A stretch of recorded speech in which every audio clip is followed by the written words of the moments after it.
todos ustedes, muy estimado doctor Enrique Graue, rector de la UNAM, muy estimadas y estimados amigos del Presidium, estimadas y estimados congresistas, estimados amigos y amigas de los medios de comunicación, señoras y señores. Ante un entorno internacional incierto como el que actualmente se presenta, en donde las ideas e instituciones que hasta hace poco parecían inamovibles, como los derechos humanos, son objeto de cuestionamientos e inclusive enfrentan tentativas de desconocimiento. Resulta necesario entonces realizar un ejercicio de reflexión sobre el alcance y sentido que la Constitución debe tener en este contexto. Si es que aspira, como lo señaló Hermann Heller, a continuar plasmando en normas la realidad de un país, así como a incidir efectivamente en la configuración de la misma.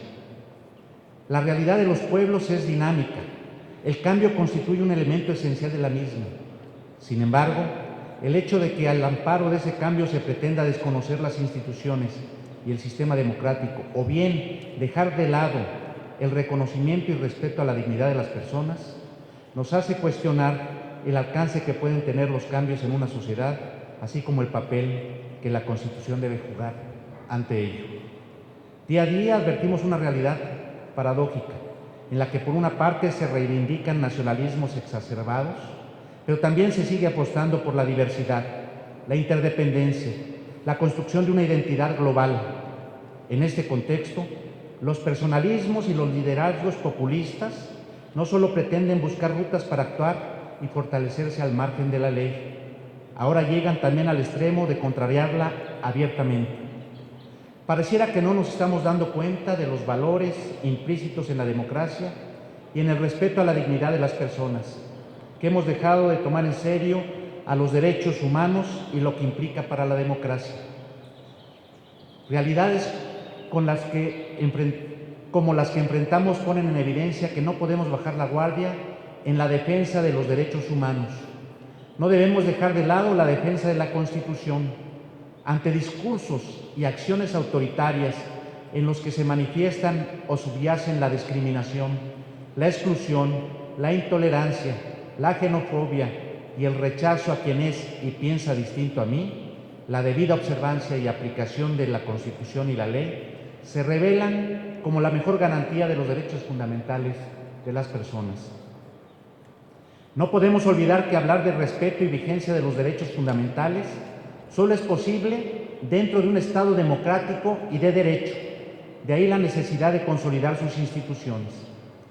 La vigencia y el respeto de los derechos fundamentales de todas las personas está ligada a la debida y oportuna observancia y aplicación de la ley, lo cual constituye el marco necesario para la convivencia social pacífica entre las personas y entre los estados, así como para el reconocimiento y respeto de la dignidad humana.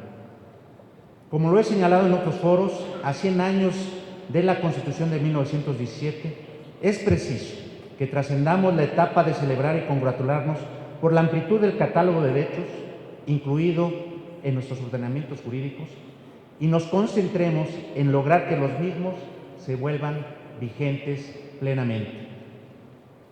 La necesidad de situar a la dignidad de la persona en el centro de un proyecto de sociedad es, hoy en día, además de una obligación constitucional, una exigencia de la humanidad que reconoce a los derechos humanos como un patrimonio esencial, irrenunciable e inalienable de cada persona. No es posible que pretendamos hacer vigentes los derechos humanos previstos por nuestro sistema jurídico si no se realizan las adecuaciones institucionales y administrativas necesarias y se contemplan los recursos económicos requeridos para que tales disposiciones sean realmente operativas. La vigencia de los derechos no debe quedar en el ámbito discursivo. Los mismos deben materializarse y para ello es necesario, entre otras cosas, prever los recursos y administraciones en forma oportuna y suficiente. Generar las condiciones para que los derechos sean posibles. Un ejemplo de ello es la brecha profunda entre la norma y la realidad en materia de derechos sociales. lo lacerante de esta desigualdad y pobreza que en México tenemos al tener cerca de 55 millones de pobres. Al conmemorar 100 años de la Constitución de 1917, el desencanto que se advierte en algunos sectores de la sociedad sobre la vigencia y utilidad de los derechos humanos, así como la debilidad existente en nuestro Estado de Derecho, son aspectos que deben llevarnos a una reflexión profunda y motivarnos a actuar para prevenir que la distancia existente entre lo previsto por la Constitución y las normas con la realidad de las personas propicie que la sociedad recurra a vías diversas a la ley y a las instituciones en la búsqueda de respuestas a sus problemas y necesidades. La Constitución de 1857 reconocía múltiples derechos, pero al no materializarse en la práctica, su reclamo constituyó uno de los elementos que propiciaron el movimiento que denominamos como Revolución Mexicana. Hoy las condiciones del país son diversas a las que existían a principios del siglo XX, lo cual nos da la oportunidad de replantear nuestra ruta y reencontrar el camino. Contamos con las vías jurídicas, institucionales y políticas para ello. Vivimos en una democracia que sustenta la diversidad política, pero que debe ser fortalecida y que requiere de todos sus actores madurez sobre su ejercicio responsable, con voluntad política, capacidad y responsabilidad para conciliar el interés general con los intereses particulares, con un compromiso real para abatir la corrupción y la impunidad, así como para reducir las brechas de desigualdad y pobreza. Podremos evitar el incremento de tensiones sociales y permitir a las personas el cabal ejercicio de sus derechos. Señoras y señores, el entorno internacional que se presenta en el continente americano y en el mundo nos coloca ante escenarios que no son nuevos, sino también inéditos.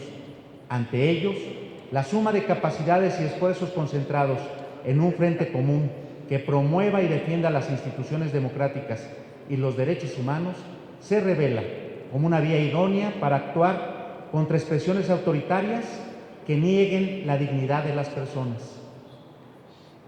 En el ámbito del Instituto Iberoamericano de Derecho Constitucional, esta coyuntura recuerda su momento fundacional, cuando hace casi 43 años, catedráticos de distintos países asumieron el compromiso de no permanecer inmóviles y actuar para el restablecimiento de los regímenes democráticos en Iberoamérica.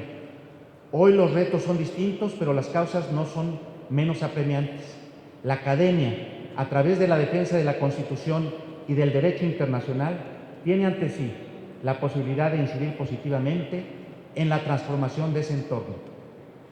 No quisiera concluir mi intervención sin recordar, en el contexto de este Congreso Internacional y en el marco de este espléndido recinto universitario, la figura de quien fue uno de los fundadores de este Instituto Iberoamericano de Derecho Constitucional y su primer secretario general ejecutivo. Me refiero al doctor Jorge Carpizo, miembro de un grupo de universitarios y juristas mexicanos de excepción, como Héctor Fix Zamudio y Diego Valadez. Difícilmente podríamos entender sin su obra el estado actual que guardan los derechos humanos en México y en Iberoamérica, así como parte importante del desarrollo que ha tenido el derecho constitucional en esta región. En el centenario de la Constitución de 1917, estoy seguro que el país, y en particular la Universidad Nacional, sabrá reconocer y honrar la vida y legado de quien consagró su existencia al estudio y defensa de la Constitución, así como al desarrollo y grandeza de esa casa de estudios. Agradezco al comité organizador la oportunidad de participar en la ceremonia de inauguración de esta edición del Congreso Iberoamericano de Derecho Constitucional, que preside el ilustre jurista mexicano Diego Valadez, quien se dio a la ardua tarea de organizar este magno evento que se realiza con los auspicios de importantes instituciones mexicanas, entre ellas la Comisión Nacional de los Derechos Humanos y la Universidad Nacional Autónoma de México. Mis mejores deseos por el éxito del Congreso. Muchas gracias.